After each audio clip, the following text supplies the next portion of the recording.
일주일 동안 잘 지내셨습니까? 예, 오늘 또 눈이 옵니다. 눈이 오면 날씨가 좀 춥다는 그런 이야기입니다. 이 눈 오는 날에 만약에 어떤 사람이 내가 수영복을 좋은 걸 샀다고 수영복을 입고 나와서 자랑한다면 우리가 그 사람을 보면서 야, 저 사람은 때도 잘 모른다 라고 이렇게 이야기할 겁니다. 이 추운 날 내가 하와이안 셔츠를 새로 샀다고 장만했다고 입고 나와서 돌아다닌다고 한다면 아마 그 사람은 살짝 맛이 갔구나 라고 이렇게 생각할 겁니다.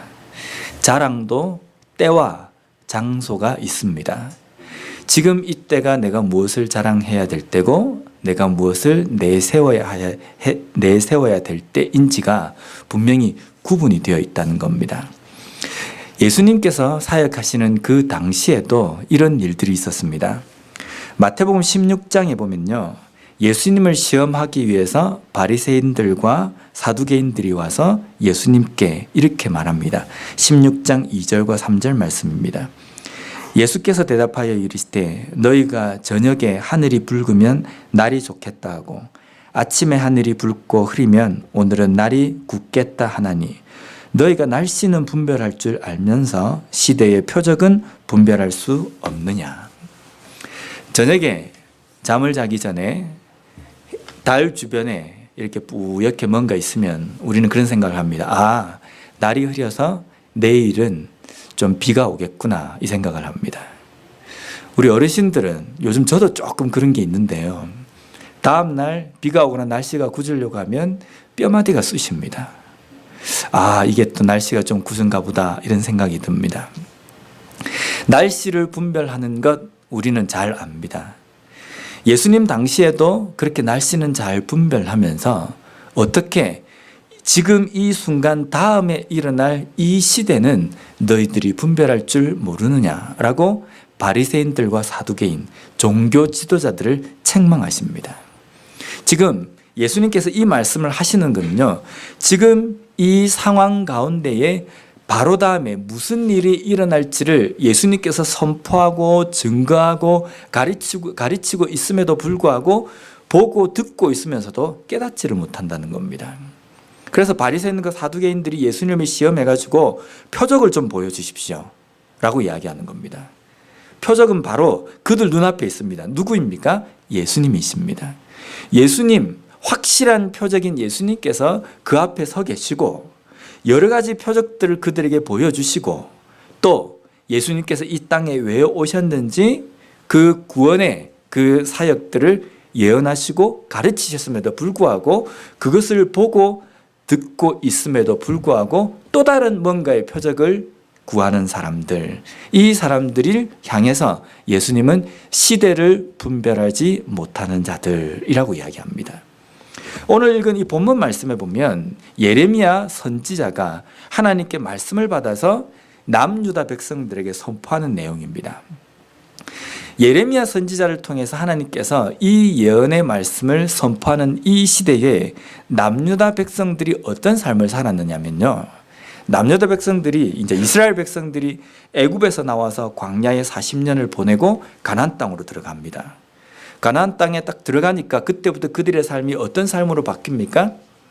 광야에서 어렵고 힘들고 텐트에서 모래바람 맞아가며 힘들게 살았는데 가나안 땅에 딱 들어오니까 그때부터 집도 짓고 농사도 짓고 또 정착 생활을 하게 되니까 먹을 것도 딱 곳간에 채워지고 배불리 먹을 수 있고 누리는 것도 또 광야에서 누리는 것과 다르게 누릴 수 있게 된 겁니다.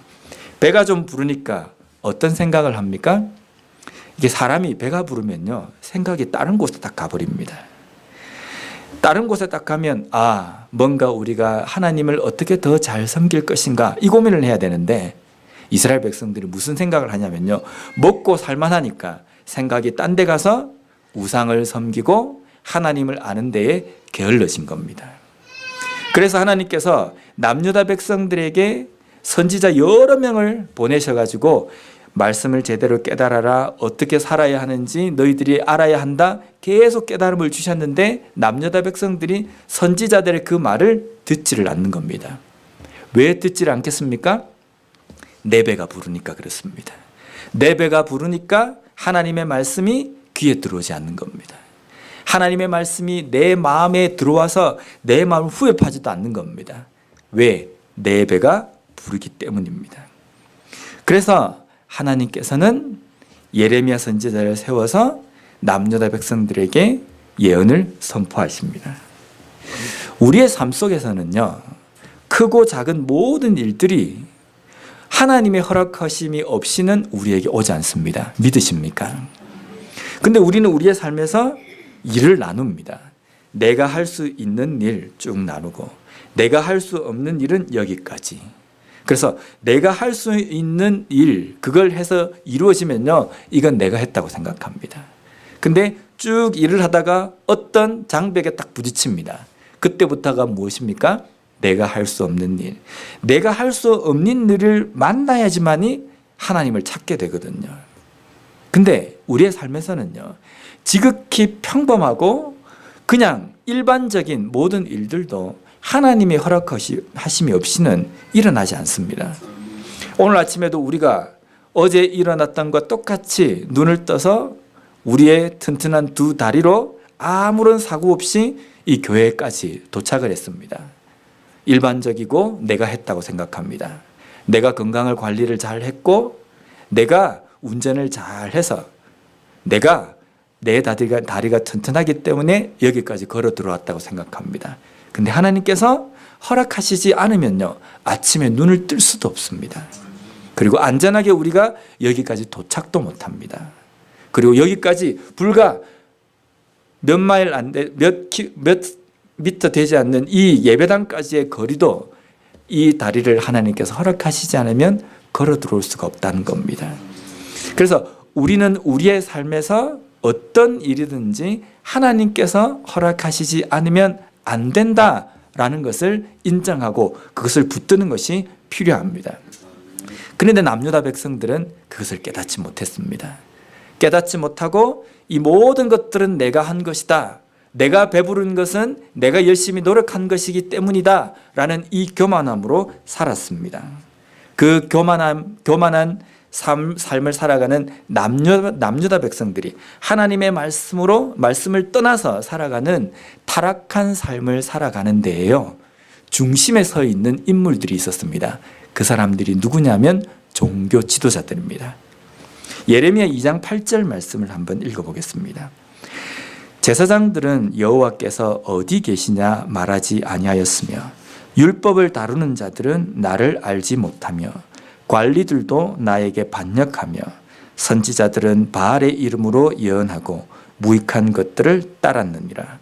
한번 잘 보십시오. 이 예레미야 2장 8절에만 나와 있는 이 말씀이 남유다 백성들 가운데에 종교 지도자들, 하나님의 말씀을 잘 증거하고 선포해야 될, 가르쳐야 될 그 사람들의 영적 상태입니다. 첫 번째가 뭐냐면 제사장들입니다. 제사장들은 어떤 사람입니까? 백성들이 하나님 앞에 직접적으로 나가지 못하기 때문에 백성들을 대신해서 하나님 앞에 나아가서 하나님 앞에 제사를 드리는 사람입니다.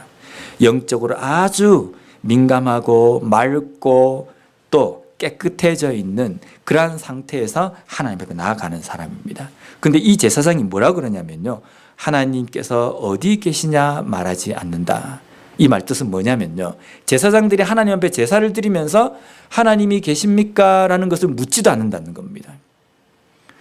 하나님 앞에 제사를 대신 드리기 위해서 서 있는 제사장이라는 그 직분을 가지고 있는 사람이 하나님 앞에 제사를 드리기 위해서 나아가면서 하나님이 계시는지 안 계시는지도 묻지 않는다는 겁니다. 그럼 도대체 제사장들이 어디다 대고 예배를 드리는 겁니까?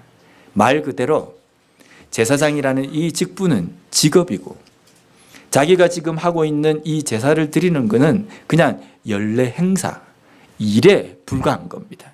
정말 내가 드리는 이 예배가 백성들을 대신해서 하나님 앞에 드리는 진실된 제사다, 이런 마음을 가지고 드리는 것이 아니라 하나님도 전혀 안중에 없이 그냥 이 행사를 진행하는 것, 그러한 일들을 하고 있었다는 겁니다. 기가 찰 노릇 아닙니까? 두 번째로 보면 율법을 다루는 자들은 나를 알지 못하며. 율법을 다루는 자들, 하나님의 말씀을 가지고 그 말씀을 백성들에게 가르치는 사람을 이야기합니다. 이 율법을 다루는 사람들은요, 하나님을 알지 못한다는 겁니다. 율법이 뭡니까? 우리 10계명만 율법이라고 이야기하는데요, 율법은 하나님의 입을 통해서 나온 모든 말씀을 율법이라고 이야기합니다. 하나님의 입을 통해서 나온 말씀을 쭉 읽고 들어보면요, 무엇을 우리가 알 수밖에 없습니까? 하나님이 누구이신지 이것을 깨달을 수밖에 없습니다. 우리가 가지고 있는 이 성경도 율법이라고 이야기할 수 있습니다. 왜냐하면 하나님의 입을 통해서 선포되어진 말씀이기 때문입니다. 우리가 성경을 창세기부터 계시록까지 쭉 읽다 보면 무엇을 깨닫습니까? 아, 하나님이 이런 분이시구나, 이것을 깨달을 수밖에 없습니다. 근데 율법을 가르치는 사람이 읽기는 읽고 가르치기는 가르친다고 하는데 그냥 글을 줄줄줄 읽어나가는 그 수준인 겁니다. 그 가운데 있는 깊이 있는 하나님의 그 말씀과 그 의미는 깨닫지 못한다는 겁니다. 통탄할 노릇입니다. 그리고 선지자들은 바알의 이름으로 예언하고 무익한 것들을 따랐느니라. 선지자가 어떤 사람입니까? 하나님께 말씀을 받아서 그 말씀을 백성들에게 선포하는 사람입니다. 하나님의 말씀을 받아서 그 말씀을 선포하는 선지자가 누구의 이름으로 말씀을 선포해야 됩니까? 하나님의 이름으로 선포해야 되는 겁니다. 근데 그런 선지자가 말씀을 선포한다고 하는데 뭐의 이름으로 선포하냐면요, 바알의 이름으로 선포하는 겁니다. 대표적인 우상이지 않습니까? 풍요를 주는 우상인 겁니다. 뭐든지 모든 것이, 이 우상이라는 것이 개인의 삶의 원초적인 것들, 먹고 마시고 즐기는 것에 맞춰져 있는 겁니다. 우리의 삶의 우상도 마찬가지입니다. 내 원초적인 것들에 맞춰져 있는 것들, 이 모든 것들이 다 우상이 되는 겁니다. 하나님의 말씀을 받아서 선포해야 될 사람들이 하나님의 말씀에 대해서는 전혀 듣지도 못하고 깨닫지도 못하는 겁니다. 왜냐하면 영적으로 어두워져 있기 때문입니다. 영적으로 깜깜해져 있는데 어떻게 하나님 말씀을 선포하겠습니까? 어떻게 하나님 말씀이 들려지겠습니까? 바알이 머릿속에 가득 차 있는 선지자들의 입을 통해서 무슨 말이 튀어나오겠습니까? 바알의 말, 우상의 말, 괜찮다, 괜찮다, 지금 남유다, 전혀 어렵지 않다, 잘하고 있다, 항상 이런 말만 선지자들이 선포한다는 겁니다. 분명 하나님께서는 남유다 백성들의 이 시대를 보며 한탄해하시고 애통해하시면서 정말 이 백성들이 하나님 앞에 돌아오기를 원하시는데, 그래서 선지자들에게 먼저 말씀해 주시는데 그 선지자들은 머리가 깜깜해져 있고 눈이 감겨져 있고 귀가 막혀져 있기 때문에 하나님의 말씀을 듣지를 못하는 겁니다. 이 지경이 되니까 남유다 백성들의 귀에 들리는 것은 거짓으로 예언하는 선지자들의 말입니다. 잘하고 있다, 평안하다, 지금처럼 하면 된다, 이런 말만 들려진다는 겁니다. 오늘날 우리의 삶은 어떻습니까? 우리가 어떨 때 하나님의 말씀을 들으면 우리가 은혜를 좀 받습니까? 어려울 때 나와 함께 하신다, 은혜가 되지 않습니까?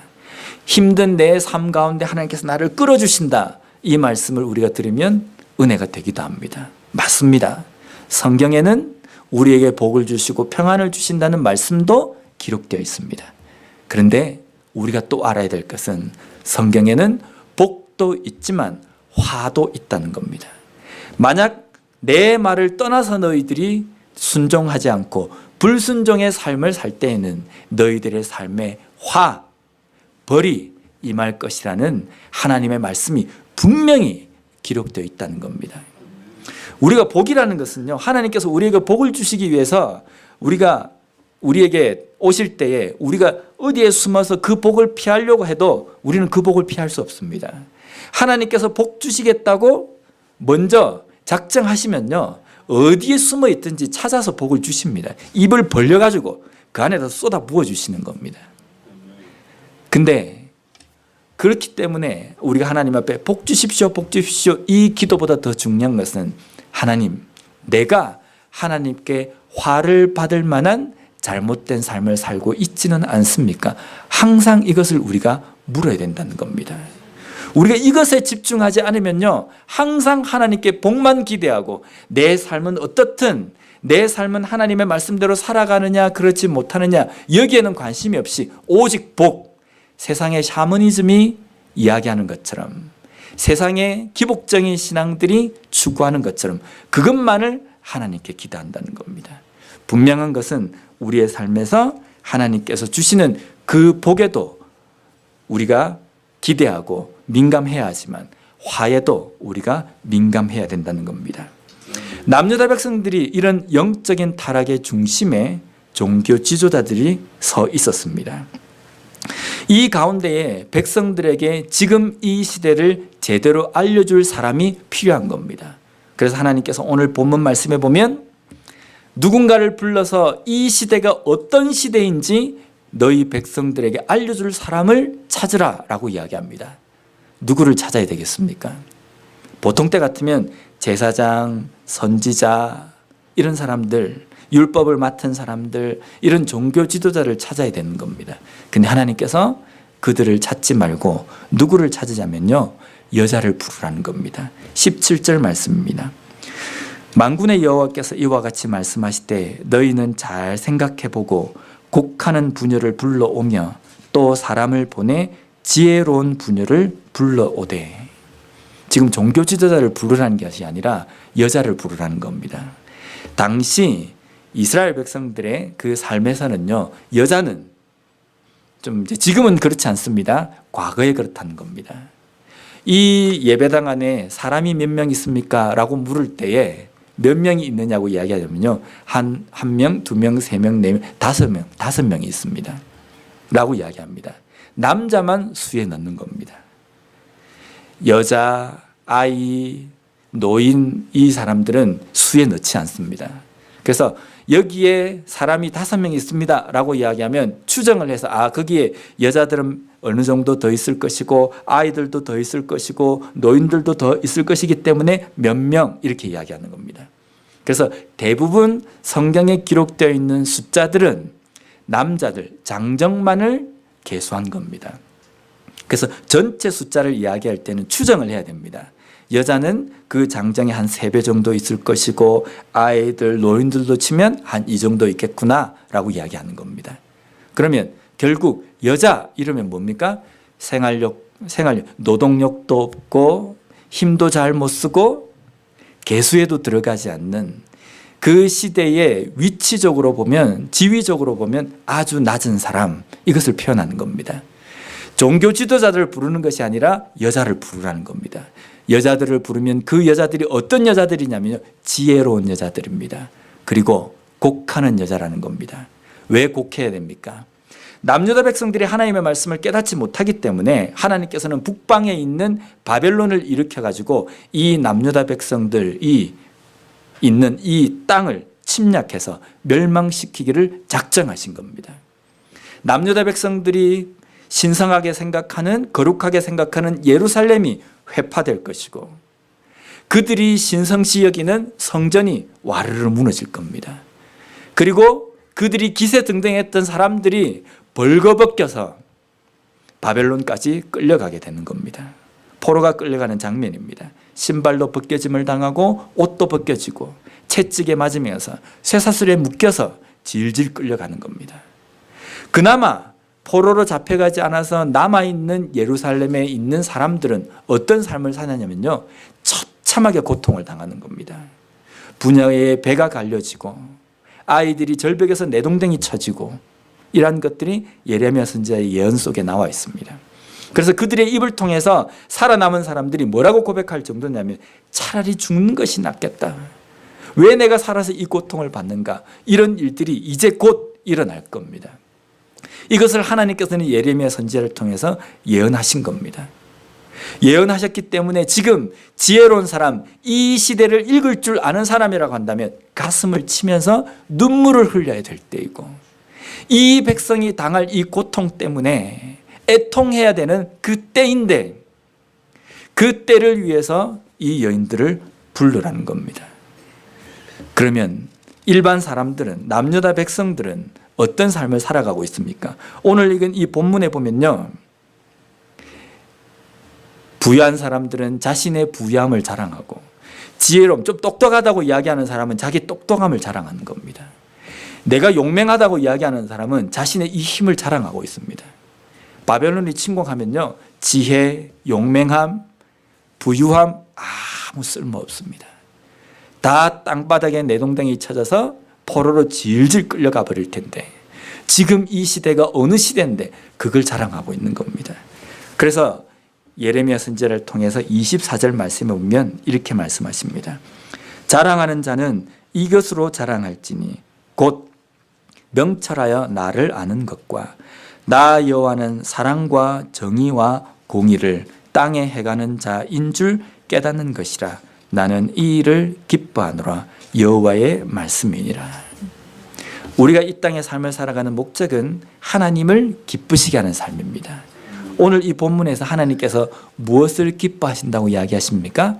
하나님을 아는 사람, 하나님을 아는 것에 힘쓴 것, 그것을 하나님께서는 기뻐하신다는 겁니다. 우리가 하나님을 안다는 것은 어떤 겁니까? 하나님은 천지 만물을 만드시고 이 세상을 주관하시는 분, 창조주 하나님, 그것을 깨닫는 겁니다.